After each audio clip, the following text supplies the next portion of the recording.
Now let's talk about the composition of the company. Well, not a small company where the owner is the CEO and everything is easy. But if the company has owners who are separated from day-to-day activities. So we are the shareholders and we want to invest in the company and we want the management to work for the benefit of us. What do? We want there to be the board of directors. Who are the board of directors? So these are the top managers of our company who are there, well, who are very important in thinking about, in making the strategic decisions. So let's say the CEO, the CFO, and so on. But also we want this board of directors we want to have some guys who are going to challenge what they are doing, who are going to challenge their strategic decisions. And we do not want to do that as shareholders because we are there by the sea, under the palm, and we are having fun. So what do? We employ non-executive directors. What does it mean, non-executive directors?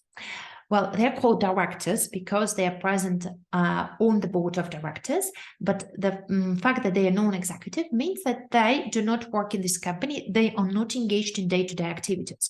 So we say, okay, our company is a car manufacturer and our company is called, let's say, cars. We are going to hire a person who is an acting CFO of another company that is called Motors. And that person is going to come and is going to sit at our board and is going to ask tricky questions. So when the board is going to present financial statements and they're going to say that profits decreased because there is a loss, because there is, some recession in the market, then that person says, no, well, you know what?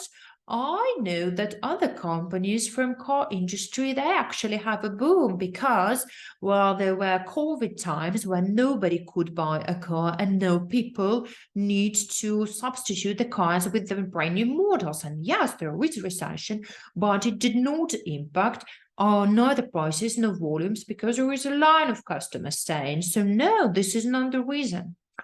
Or let's say they say we want to make to sign an exclusive contract with this very supplier who's going to be our major supplier, and that supplier is going to be so significant that the approval of the board is required, and the board is the non-executive directors, who is not the management of the board, are going to say, oh, no, that supplier is not the best one. They're charging high prices, but they do not provide the same level of quality as that supplier, for example. How did you choose that? Was there a proper tender, or do you do that because that is your brother, Mr. CFO? So these non-executive directors will be there to challenge the decisions of the board. And there is also going to be the chairman. And chairman is the important person on the board, the one I'm trying to draw a chair, and you see how hopeless I am in the drawing. So the chairman is going to be like the main person on the board, and good principles of corporate governance, just like a spoiler alert, says that this chairman cannot be the CEO. Why? Well, that is because that person needs to be able to challenge the decisions of the CEO so that there is no power concentration within one person. So this is the board. And in the company, we will also have managers. Some of them will be top-level managers, such as CFO, and they will be present at the board, and some of them will not. So like manager of this decision, manager of that, manager of that. So when we say managers, like directors are managers, but not all managers are directors. Okay, what else do we need? Oh, you know what? How did we find these people? Oh, we are going to have something that is called nomination committee. So they will say, okay, so we need people who have experience, knowledge, relevant experience to be present at the board and ask these tricky questions. So how about we offer this amazing opportunity to that person, and to that person, and to that person. So they're going to be nomination committee. And we're also going to have remuneration committee. Why? Because we need to set a proper remuneration to the directors, to non-executive directors, and to executive directors, because the CEO cannot set the price for themselves, and our shareholders are busy there lying, surfing, taking sun baths, and so on.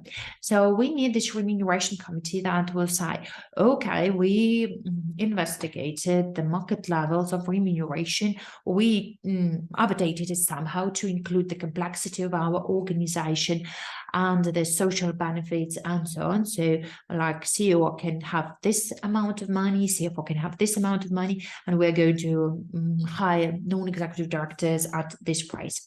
So no one is allowed to set their own pay. We will also have audit committee. We will have internal audit who is going to work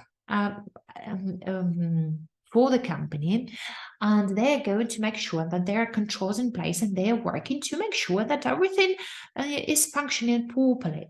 Because if there are no controls, then there is just a matter of time before someone makes a mistake. Well, because let's say previous employee left the firm and the procedure was not transferred in full, or because or they will just do something out of their own interest to the detriment of the organization. So we need an audit committee to work there. Okay, so this is like the basic concept of how the companies are managed. And corporate governance, good corporate governance, it's about how this should actually look like what should be the composition of the board, of the nomination committee, remuneration committee, audit committee, and so on. Okay, so we are going to talk about that in the following videos.